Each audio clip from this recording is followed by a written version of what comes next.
salaamaaleykum am internet Dakar Buzz ñu ngi leen di nuyu di leen siyaar di am mbégte jàkkaarloo ak yéen seen émission mag bi di Samp Ndënd tey nag ñu seet si mën naa ne un doyen koo xam ne li ma naan soo déggee communication bi rek daa am loo ci jàngaat ci yar ci jikko ci defar ba pare ci maîtriser li muy def lu yemee ci wàllu football nga ne moom la gën a mën macha allah mu jëm ci wàllu làmb nga ne loolu mooy fooram. yàlla na ko yàlla lafal cet sàmm ko muy sunu doyen di El Hadji Malick Thiandoum doyen ñu ngi lay nuyu. Fadel maa ngi lay fay di nuyu internetu Dakar Buzz yëpp di am mbégte lool ci jàkkaarloo ak yow turu émission bi rek dafa làmbe ndax samp ndënd moom ku nekk xam na ni dafa bokk ci làmb ndax ay mbër bu ñu bëggantee ñemente da ngay samp sam ndënd ki la ñeme fel ko tàllal la ay loxoom amateurs yi daal ni signé leen promoteurs yi dox ko làmb ja taxaw malheureusement léegi samp ndënd dafa commencé yàqu ndax xale yi dañ ci dugal lu ci bokkul bu Fadel sampee ndënd Malick fel ko Fadel dóor ko ñu ànd ak moom commencé indi di ci indi ay jafe-jafe violence daal di juddu mais turu émission bi ñu ngi koy rafetlu bu baax di ñaan yàlla waxtaan bi li nga ci bëgg ak li nga xam ne suñu internautes yi aussi bëgg nañ ko ci yàlla na ko ci yàlla def allahumma amin yàlla na ko ci yàlla def xaw na sax ubbi tuuti waxtaan bi mais damay dawaat arrière tuuti rek Malick Thiandoum bu ñu bëggoon xam ci carrière bi Malick Thiandoum fan la dooree ci lu gàtt. waaw ci lu gàtt rek Malick moom dañuy wax ne dafa nekk maanaam ku nga xam ne ba muy tuut tànk la commencé bëgg communication ca école d'abord la commencé di reporter ay match interclasse di toppandoo doyen Ablaye Diaw ñu may wooyee Ablaye Diaw may xoggaliku ndax boobu ndaw laa mais dama waane woon bëggoon sport trop rawatina football ci loolu bi ma jógee interclasse nit ñi buñ daan def match nawetaan ci ngaay bu final amee ñu jox ma reporter de fil en aiguille nit ñi di dégg xale bu ndaw reporter ba nekk ngaay waa Tivaouane woosi ma may def seeni final ñu jóge fa waa Thiès woosi ma may def seeni final ba ci benn final régional bu amoon Thiès ma reporté final bi fekk jamono jooju jamonoy PDS la woon Modou Diagne Fada mi ngi fa woon mu am final mu ni ma dama bëgg dimanche bii di ñëw nga jëw Daaru Musti reporteel ma sama final ma ne ko amul benn problème ci dimanche boobu ma dem Daaru Musti reporté final bi ci teewaayu directeur général bu RTS ci jamono jooju muy Matar Sylla mi-temps jot mu woo ma ni ma mais yow da nga aay fan nga nekk ma ne ko man bénévole la ci Thiès FM foofu laa nekk di fa animer benn émission nawetaan mu ne ma mardi nag ma indil sa demande à Dakar Youssou Ndour mi ngi toog ci wetam ni ko doyen kii ku ko jàppale mu dem parce qu'il a du talent macha allah donc mardi laa déposé mercredi ñu woo ma lundi bi ma commencé c'est comme ça donc du ne que dama jaar école journalisme def formation wala quelque chose comme ça c'est comme on dit dans le tas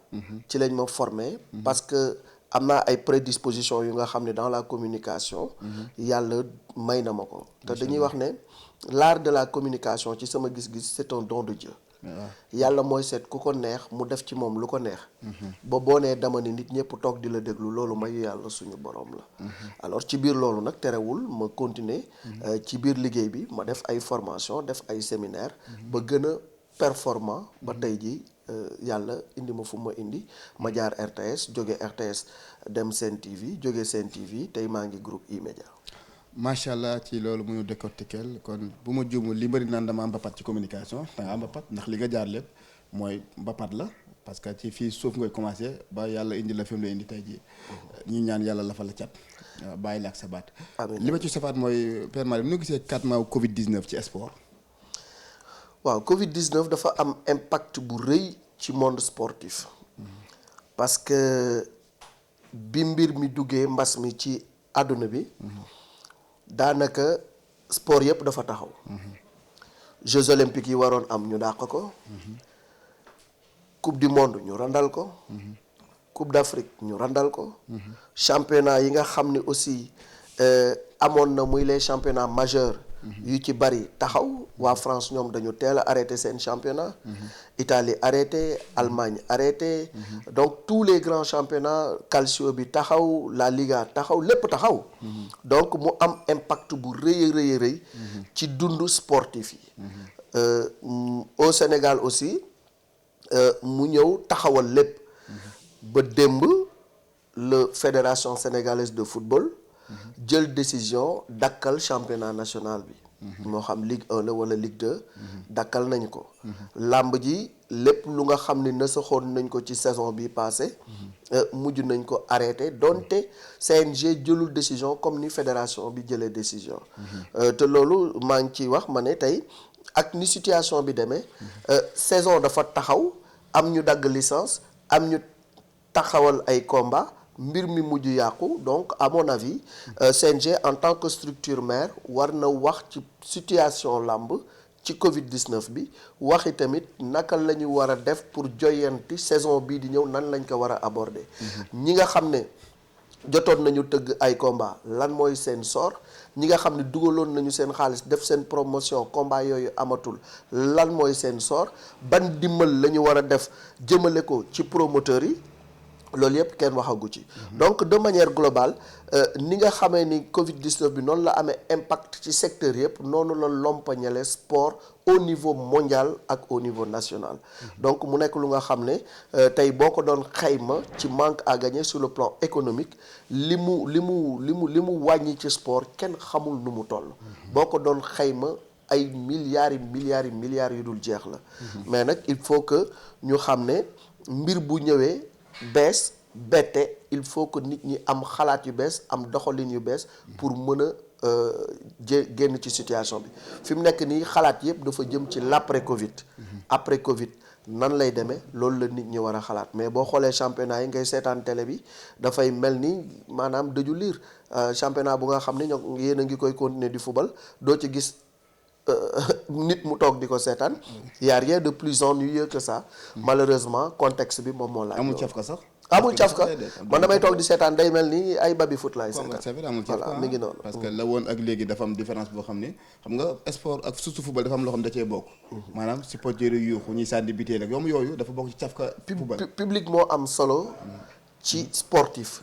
parce que dafa bokk ci li nga xam ne déjà dafay taaral stade bi. sur le plan économique dafa am lu muy indi. mais ki nga xam ni dafay jogante aussi. supporters yi dafa am lu ñu koy yokk. donc loolu yëpp bu ci amul. cafka gi dafay wàññeeku. sport sans public. loolu moom wax dëgg yàlla moom neexul daal. sport sans public neexul loolu lépp Covid bee koy indi rek ñu ngi ñaan yàlla jële ko fi. ba lan nu xamoon ñu delluwaat can mais père noo gisee làmb yi combat yi ñu jot a dégg ni taxaw na. Gris Bordeaux Balla Gaye ak Eumeu Sène Bombardier ak yenn combat yu ndaw yi nan nga gisee combat yooyu yan gis nga ci am. waaw déjà xam nga saison bi passé am na combat yu jotoon taxaw. ndax Ama Baldé ak Modou Lo ci saison bii la waroon a nekk. malheureusement Covid bi ñëw. jàpp bu ñu jàpp Luc Nicolaï ñëw dooleeku ci ba combat boobu pratiquement point d'interrogation bu mag lañ ciy teg. mais Gaston Mbengue. ma koy faral di wooye le Don King de la lutte sénégalaise. waaw souvent buy def interview day wax ni Malick moo ma tuddee loolu. yaa ko tuddee waaw alors nekk aussi ku nga xam ne. tey dama jàpp ni dellusi bi mu dellusi ci làmb. mën na nekk le messie maanaam le sauveur. waaw ndaxte Gaston expérience am ci làmb. vécu bi mu am ci làmb. macha allah macha allah xam-xam bi mu am ci marketing ak ci montage combat. bu dellusee làmb ji mën na suqaliku. parce que Gaston c'est toujours un plus. ku nekk xam na ni dafa maîtriser. le milieu de la lutte. donc bu tëbee taxawal Balla Gaye 2 Gris Bordeaux acte 2 loolu combat dàq ko. bokk na ci li nga xam ne jàpp naa ni saison bii di ñëw saison bu nar a neex lay doon ginnaaw bu ñu jógee ci Covid-19 bi. ñu ni déet na waay ñuy wax encore Eumeu Sène ak. Bombardier la revanche loolu aussi dara dàqu ko. mais bu ñu fàtte ni aussi Pape Abdou Fall taxawaloon na Siteu. ak Papa Sow. loolu yi tamit saison bële di ñëw lay ñëw. am na ku taxawal Franc ak Tyson 2. yeneen combat Sokh Gamou Gueye. Sokh Gamou Gueye.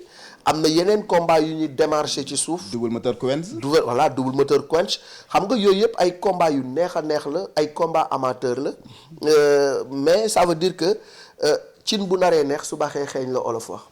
donc kon lii xeeñ neex na. nañ ñaan yàlla may ñu nu ñu sóoboo ci saison bii di ñëw ak jàmm. te yàlla def ba situation bi changé ba nit ñi dundaat làmb parce que jamono ji franchement askan bi namm nañu làmb. si namm nañu tàkkusaan yu mag yu nga xam ne. nga yuuxu waaw ba ma yuuxu sama dimanche boobu. ba yéegal pression bi naan la pression monte l'adrénaline monte ak yu ni mel. nga romb ci mbedd yi doo gis picc. wala boog ñi nga xam ne sax dañoo yéex a dem kër ga dañuy taxaw ci defarkatu télé bi di seetaan. wala ñeen nga dem ci kër yi ñëpp taxaw ci kanamu télévision yi di seetaan. tàkkusaan yu mel noonu ax lu làmb ak réew mi da ko namm. te stress bi nit ñiy dund. ak jafe-jafe yi. réew mi nekke ci wàllu koom-koom ni mbir mi tare jamono yi làmb bu ñëwee dina tax tuuti askan bi xaw a am lu ñu fàtte parce que am na combat yi nga xam ne bu xësee ba taxaw ñetti weer wala ñeenti weer ba juróom-benn weer yi dox diggante nit combat bi ak biñ ko fisalee waxtaan yépp ci loolu lay nekk grand place yeeg kër yeeg werante bi gaaraasu taximaan yi foo dem waxtaan boobu moo fay am donc làmb dafa nekk lu ma tuddee man régulateur social régulateur social mooy lu nga xam ne bu ne këtt ni jonn bu ñëwee nit ñi fàtte seeni jafe-jafe ci benn instant donc moo tax sport la bu nga xam ne tey jii quoi qu'on puisse dire moo nekk sport bu gën a populaire ci Sénégal mais est-ce que xalaat nga làmb dellu fa mu nekkoon ak xam nga fa mu nekkoon ci doole ja ak cafka nga dëgg-dëgg est-ce que père xalaat nga sa làmb delluwaat foofu dina jafe parce que am na jamono yu nga xam ne franchement làmb amoon na ampleur ci réew mi. dominer lépp. mu nekkoon aussi. jamono ju nga xam ne man maa ngi woon RTS jamono jooju. ñu amoon ay promoteurs événementiels. promoteurs yu nga xam ni événement yu mag rek lañ doon tëgg. ñu ciy fàttaliku Alioune Petit Mbaye.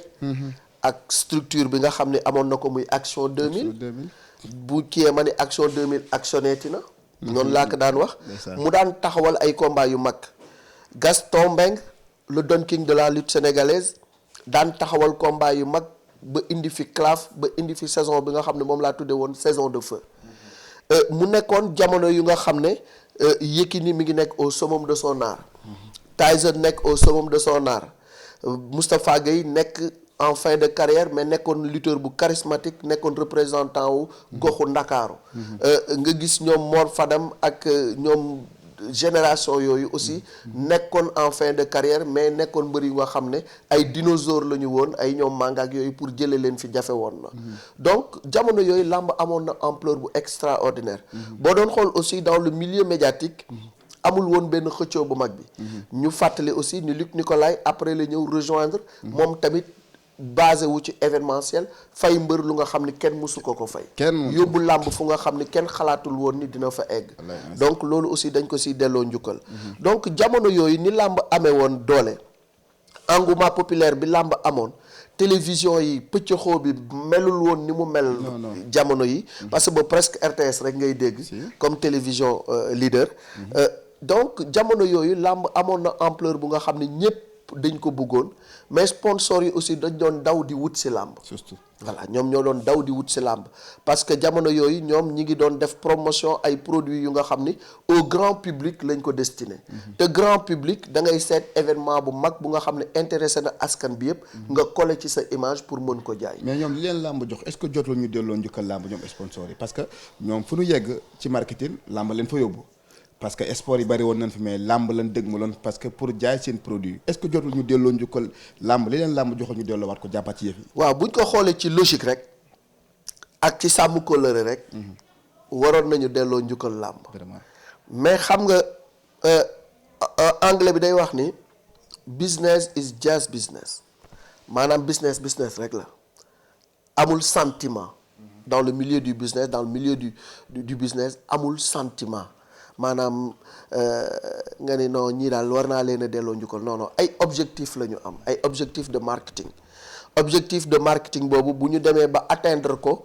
dañuy wut beneen yoon wut beneen cible pour jaayaat leneen donc ñoom ñi nga xam ne ñoo nekkoon ci biir làmb jamono yooyu am na lu ñu bëggoon jaarale ko ci làmb yàlla def na objectif yooyu atteindre nañ ko ñu changer de fusil d'épaule dem seeti yeneen sport muy football ak yu ni mel il y avait de grandes compagnies de téléphonie ñi ngi fi ba léegi ñoom ñoo doon def lu ëpp ci xaalis ci làmb ji am na aussi ay industrie yi nga xam ne ci wàllu alimentaire la ñuy liggéey daan nañu def lu bari ci xaalis mais ñoom ñëpp dañu dem ba jaar ci làmb gi am la ñu bëgg daal di won làmb gannaaw loolu nag du kóllëre du lu baax mais aujourd'hui fi làmb toll ñoom war nañu xalaat la leen làmb jariñoon démb pour ñu jàppalewaat làmb mu suqaliku waat buñ ko deful ñi nga xam ne ñooy acteurs yi seq làmb ji di mbëri nan lañ mën a def ba ñagal seen bopp ñoom parce que man li ma jot mooy 150 millions gaw ma ne amati na ci làmb ji mënatul a am jamono ji mënatul am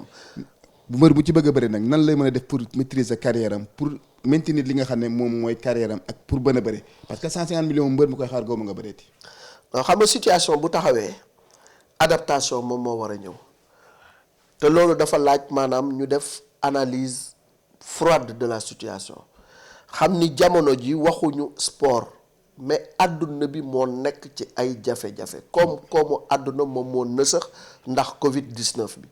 ku nekk la nga mënoon daaw boo ko xoolee ci sa bopp mënoo ko ren. ñi nga xam ne ñoom ñooy société yi daan dugal xaalis. ci biir sponsoring tey dañuy xoolaat seen budget ñu koy réajuster parce que lañ doon am ci xaalis. ci koom-koom amatul. donc tey ñoom du ñu def lañ daan def. buñ daan joxe ñaar fukk dinañ ko xaaj ñeent. pour seet lan la ñuy dugal ci côté marketing parce que marketing mënul ñàkk.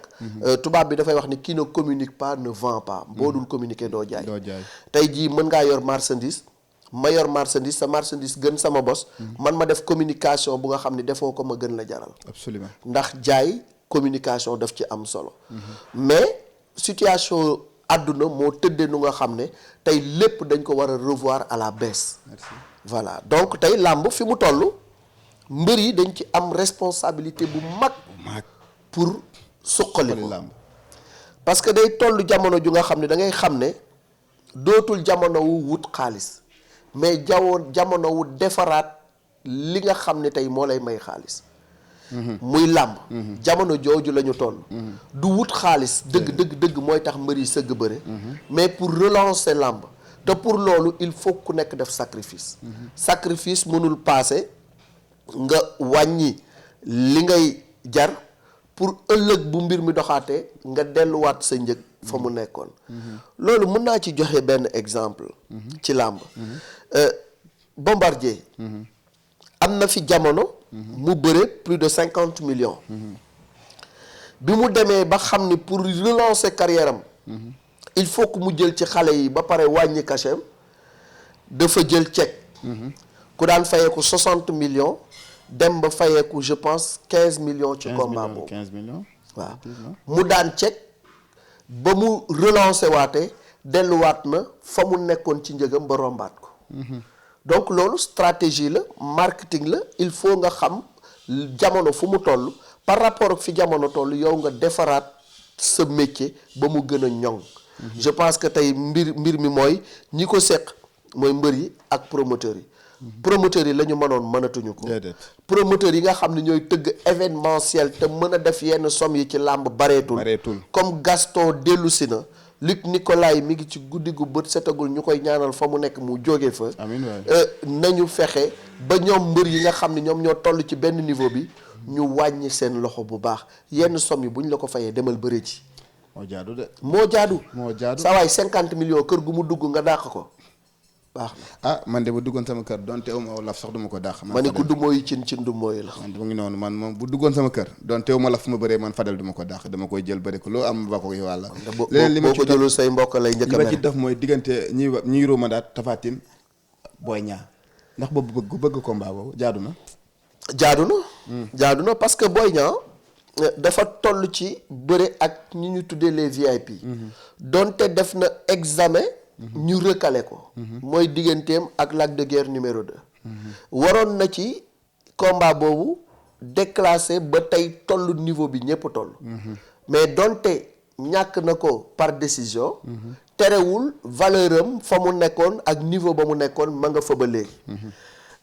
tey jii Tapha Tine kenn dootu ko présenté.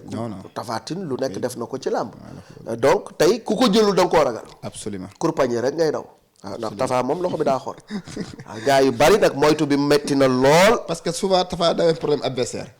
problème mu adversaire la am. koo ko tuddal mu daw. man loolu ma jaaxal loxo bi la gars yi moytu. waaw te kuy bëreeg moom it boo demee ci sëriñ bi da nga ko naan téyel ma loxo bi. est-ce que téye loxo yi dana yomb nag Tapha nga ni bu doon ñële di yeewu na de. waaye contre Balla Gaye loxo yi jógul. non xam nga Balla Gaye moom. donc pour revenir. je dis que digganteem ak Boy Niang numéro 2. combat la.